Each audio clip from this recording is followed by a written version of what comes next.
ГСП онлайн. Городские новости сейчас. Ухтинцы Валерий Акентьев и Андрей Габуев вернулись с мультитурнира по силовым видам спорта «Золотой тигр». Международный фестиваль провели в Екатеринбурге уже в 10-й раз. В его рамках прошел чемпионат мира по пауэрлифтингу. Именно на нем и выступили ухтинцы уже 3-й раз. Результат, как всегда, высшей пробы. Я принимал участие в жиме лежа экипировочном, безэкипировочном, народном жиме и становой тяге. Вот во всех этих упражнениях я занял первое место. Установил рекорд мира в весовой категории до 100 килограмм, ветераны 55-59 лет, версии любителя с допинг-контролем. Предыдущий рекорд мира, он стоял 16 лет.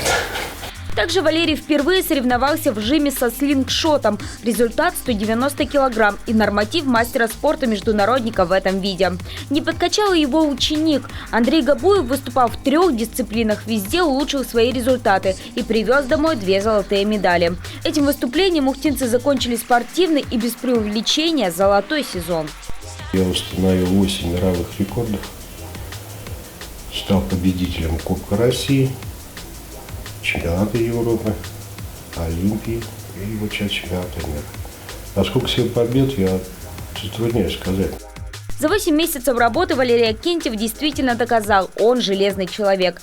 3 раза за это время спортсмен взял мастера спорта международного класса в разных версиях. И теперь без стеснения говорит, для своих лет собрал почти все возможные награды. Но цели еще есть, как минимум довести ученика Андрея Габуева до статуса мастера спорта. Поэтому тренировки продолжаются и победы еще будут.